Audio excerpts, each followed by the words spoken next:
Okay, so I believe this to be Les Paul's greatest contribution to the guitar world. It's not what you're thinking, it's not the Les Paul. I think it's the act of looping or layering guitar. You can find videos from way back when Les Paul was using a remote on his Les Paul guitar with Mary Ford and playing layers of guitar from a tape. I think it must have been pre-recorded and stuff, but I think it was him who invented some of this stuff. Let me know in the comments if that's definitely wrong. But basically any looper can get you a ton of musical value. As I say, this is the art of layering guitar, right? And making music from one guitar can sometimes be tricky because obviously we have sort of one hand that does the note stuff, another hand that does the picking of the notes, and getting more than one thing going at a time can be difficult, you know, so you can have things where you play strumming, but it's very difficult to strum and play a melody, or you can have things that have bass lines. It's very difficult to do that as well as play a rhythm part. Right, you know this, you're a guitarist.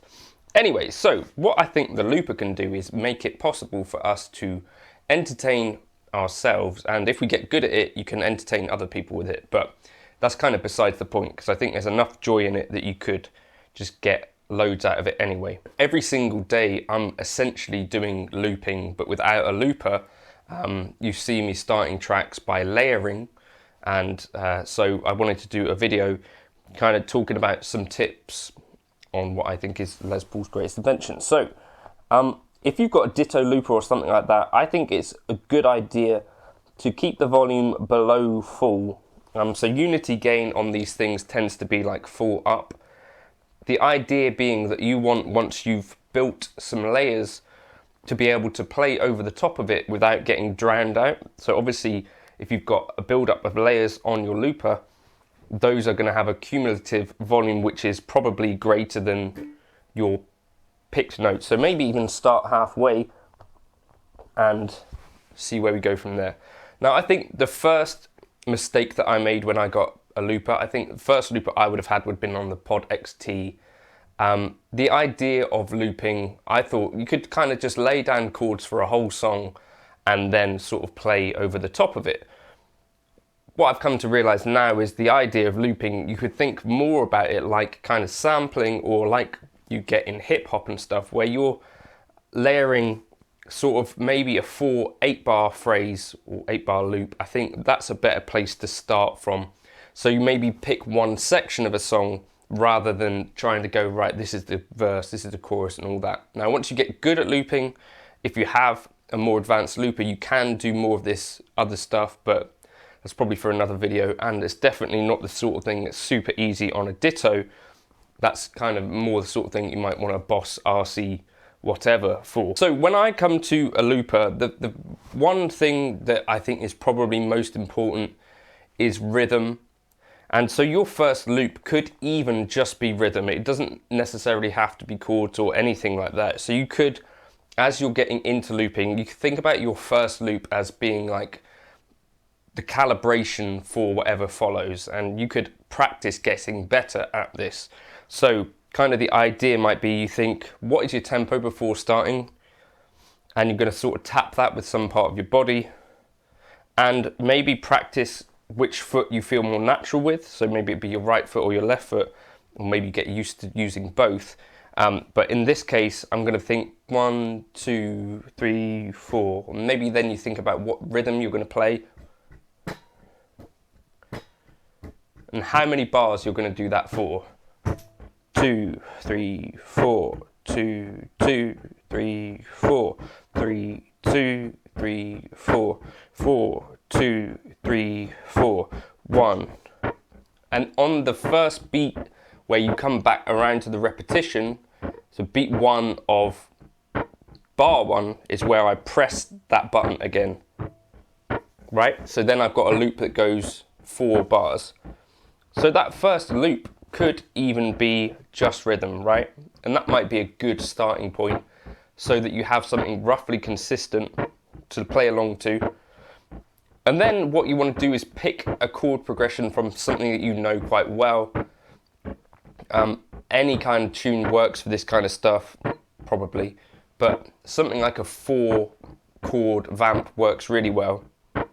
So we're going to try something in G.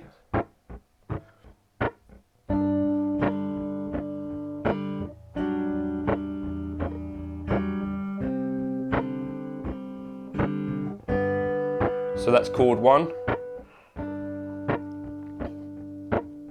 chord 6, chord 4, back to chord 1.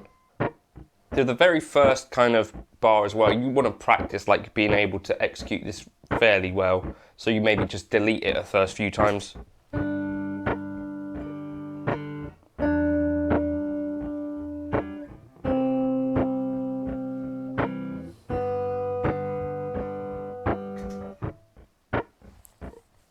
So, and again, 1, 2, 3, 4, 2, 2, 3, 4, 3, 2, 3, 4, 4, 2, 3, 4, 1.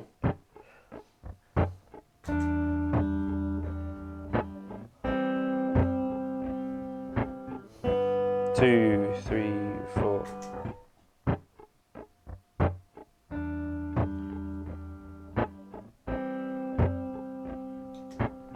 So I'm going to put in that first chord.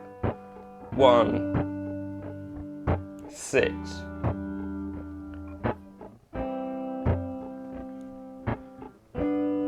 And then think about, so you've got your kind of main chords here happening, right? So maybe you want to think about a bass line, so you might kind of target those root notes.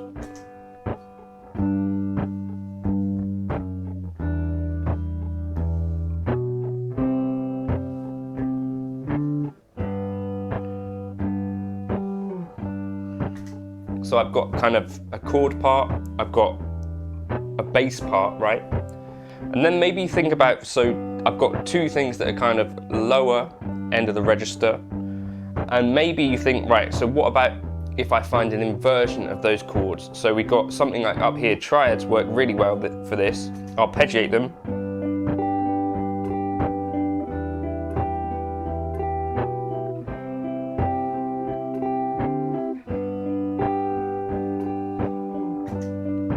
And what works really well about triads is that you can just stack them on top of each other in inversions and you kind of get a good sound. So here we go, G.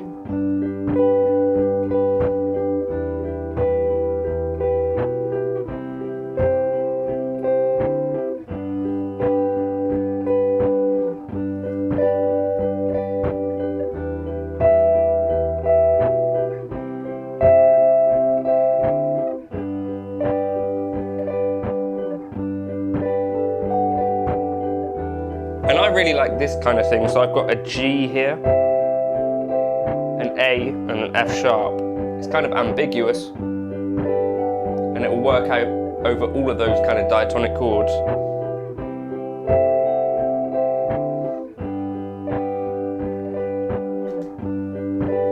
So now I've got stuff that's happening in the lower end of the guitar, I've got things happening midway up, and I've got a little bit of the sparkle stuff, right? The other thing I really like to do is like palm muted rhythmic stuff. So maybe think about what would a snare drum do and think about this kind of thing. 1, 3, 1, 2, 3, 4. 1, 2, 3, 4. 1, 2, 3, 4. And you'll hear that there's not a very good join up here, so I'm going to start the whole thing again. And this is good practice just to get used to the idea of getting rid of a loop and getting used to the idea that these things are temporary, but you can get better as them as you go. So 1, 2, 3, 4. 1, 2, 3, 4. 2, 2, 3, 4. 3, 2, 3, 4. 4, 2, 3, 4.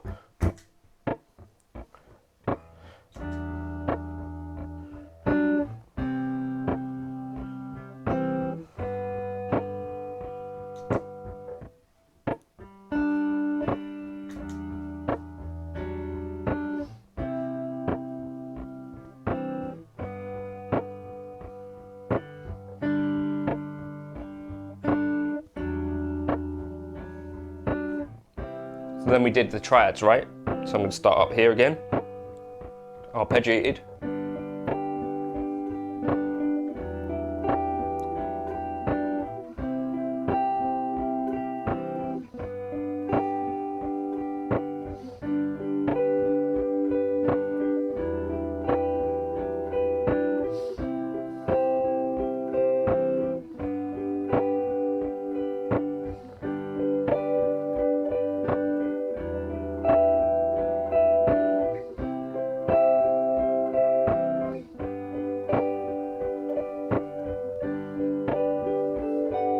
Then this kind of ambiguous stuff.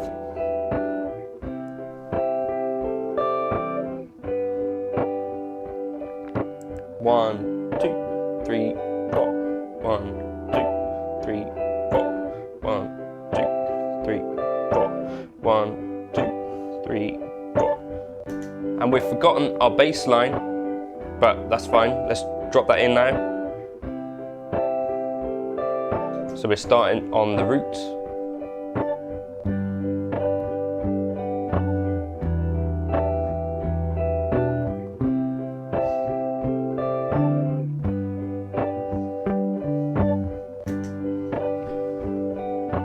So what I'm doing literally in real time is I'm practicing all these elements of being a musician, being able to find triads.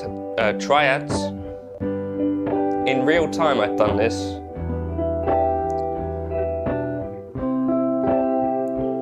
And I found them on the neck in other places, inversions. I've been practicing timing as we go.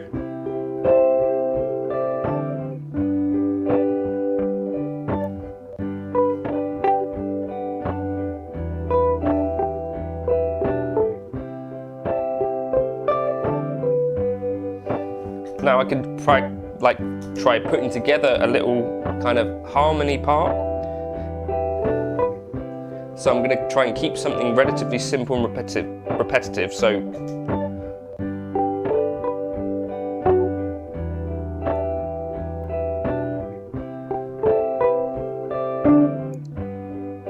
I'm starting on the G there, right? Okay, and then I could start on the B to harmonize it. 4.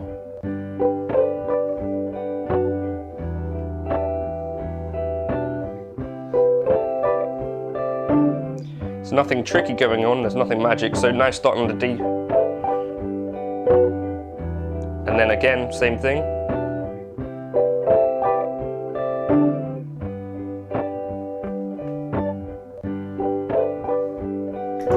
So in real time there, I've just come up with a little kind of tiny little bit of a melody that's adding some interest.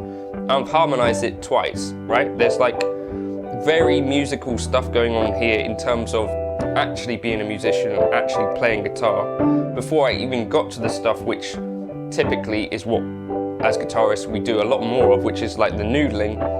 So now I could think about maybe just having fun now that I've actually practiced something, right? Because that was actual musical practice. I came up with a progression, 1, 6, 4, 1. I put a bass line to it. I found a few chords to play with it and a few inversions and little parts. I put together like a tiny little melody. I harmonized it twice, and now I can just play some guitar, right?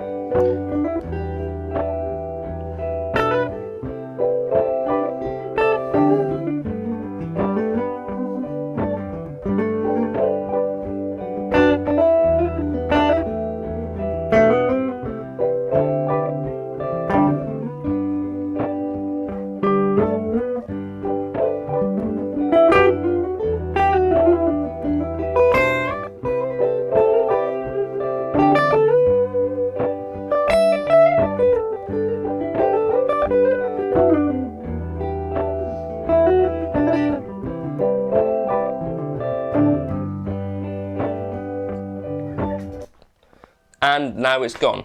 So the thing is, you could do this with basically any tune. So like I said at the start of the video, I would pick one section of a song. So for instance, you might choose the end of Wonderwall, which goes like So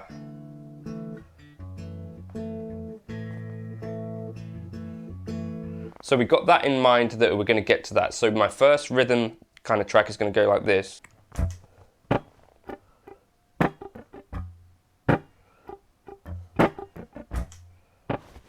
So we just got a 2-bar loop.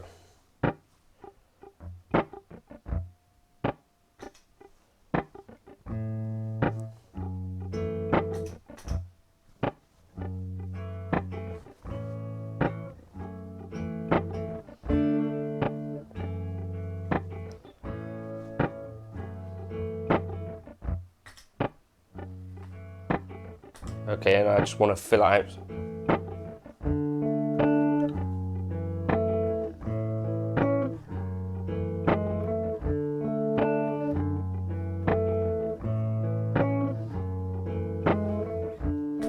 So I've got my chord part, so just going from an F sharp, D major to F sharp minor, A major, F sharp minor.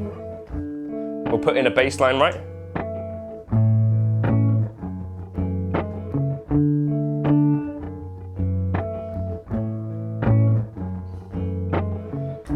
And I know the tune has this thing at the top in the piano, which goes not like that.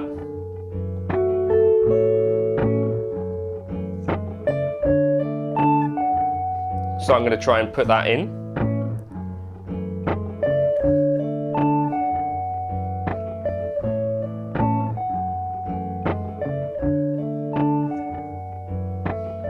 And then maybe I'll find an octave of that.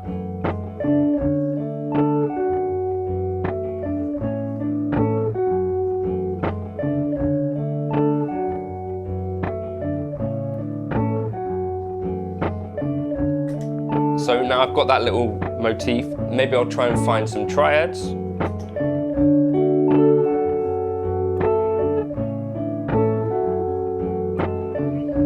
Okay, I'll try and find some more triads.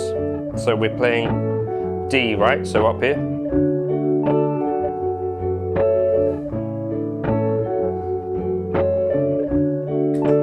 So like a very simple approach to this, but it kind of works. And now I could play, if I wanted to, just other stuff.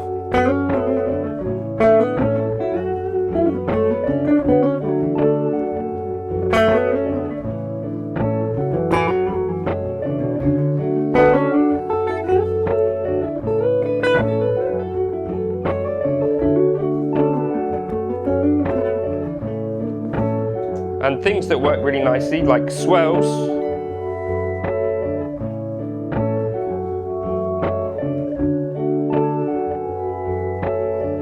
To kind of break this up a bit and make less guitar-y noises.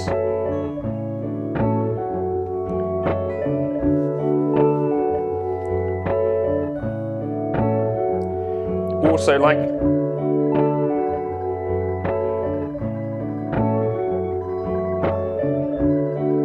this kind of tremolo picking thing. You can build this up over a few kind of repetitions. Hard to speak. And harmonize it.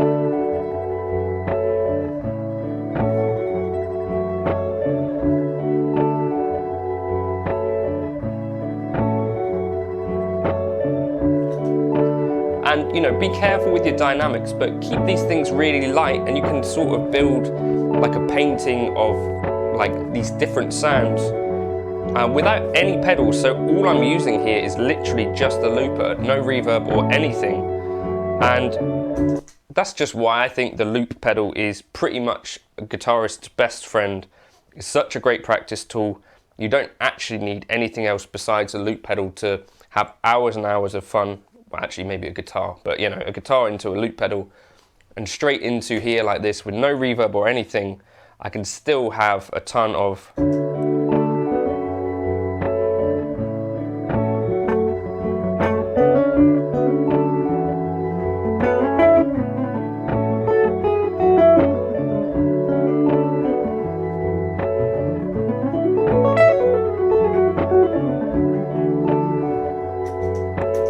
it's just loads and loads of fun, right?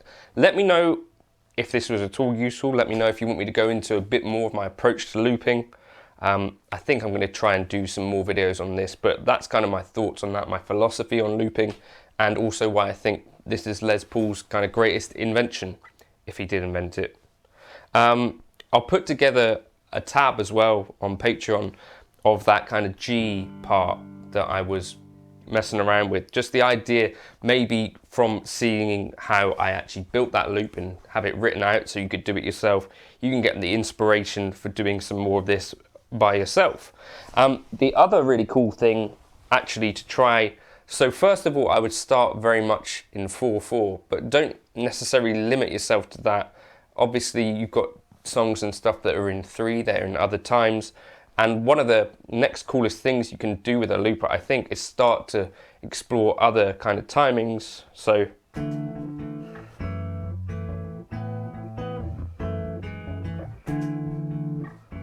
we're in like 3 now.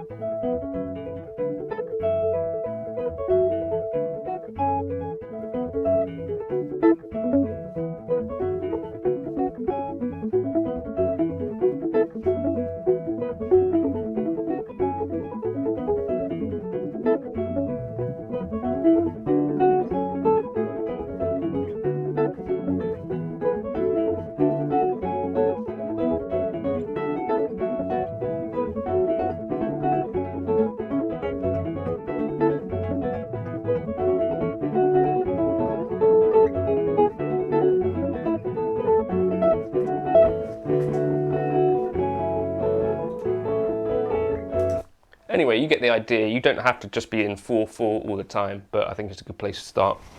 Feel free to like and subscribe. Feel free to leave comments about pedals that you prefer to a loop pedal. Anything that gets your creative juices flowing more than that, let me know in the comments. But yeah, loop pedal, guitarist's best friend, probably. Patreon is the place to get the tabs for what I was putting together there. Catch you in another video soon. Cheers.